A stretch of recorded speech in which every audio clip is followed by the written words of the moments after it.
ఆంధ్రప్రదేశ్లో త్వరలో ఖాళీ కానున్న 4 రాజ్యసభ స్థానాల కేటాయింపుపై ఎన్డీఏ కూటమి నేతల మధ్య అవగాహన కుదిరింది.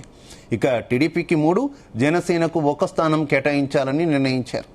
టీడీపీ అధినేత సీఎం చంద్రబాబు అధ్యక్షతన సీఎం క్యాంపు కార్యాలయంలో deputy CM Pawan Kalyan, BJP రాష్ట్ర అధ్యక్షుడు పీవీఎన్ మాధవన్, మంత్రి నాదెండ్ల మనోహర్, టీడీపీ ఏపీ అధ్యక్షుడు పల్లా శ్రీనివాస్ సమావేశమయ్యారు.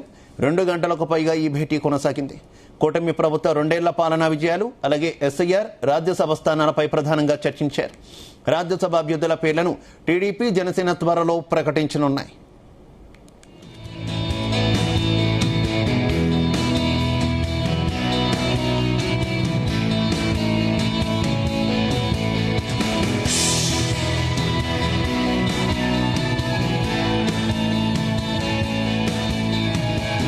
వైసీపీ హయాంలో ఆ పార్టీ తరపున రాజ్యసభకు ఎన్నికైన పిల్లి సుభాష్ చంద్రబోస్, ఆళ్ల అయోధ్యరామిరెడ్డి, పరిమళ్ నత్వానితో పాటు కూటమి అధికారంలోకి వచ్చాక టీడీపీ తరపున రాజ్యసభకు వెళ్లిన సానా సతీష్ల పదవీకాలం త్వరలో ముగుస్తోంది. శాసనసభలో ఉన్న మెజారిటీ దృష్ట్యా ఈ 4 స్థానాలు కూటమికే దక్కనున్నాయి. ఈ నేపథ్యంలో టీడీపీ, జనసేన ఈ స్థానాలను పంచుకున్నాయి.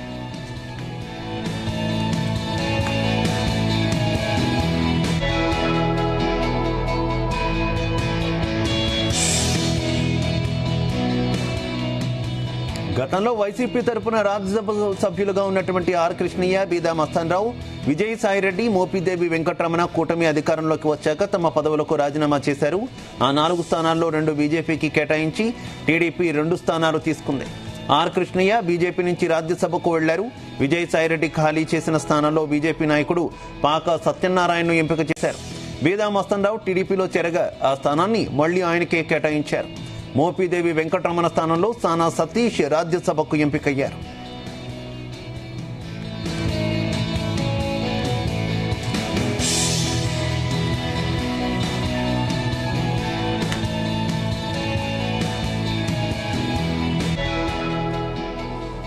ఇక కూటమి ప్రభుత్వం 2 ఏళ్ల పాలన పూర్తయిన సందర్భంగా ఈ సమావేశంలో కొన్ని నిర్ణయాలు తీసుకున్నామని పల్లా శ్రీనివాస్ తెలిపారు. కేంద్ర రాష్ట్ర పాలనా విజయాలు ప్రజల్లోకి తీసుకువెళ్లేలా కార్యాచరణ రూపొందిస్తామని నాదెండ్ల మనోహర్ తెలిపారు.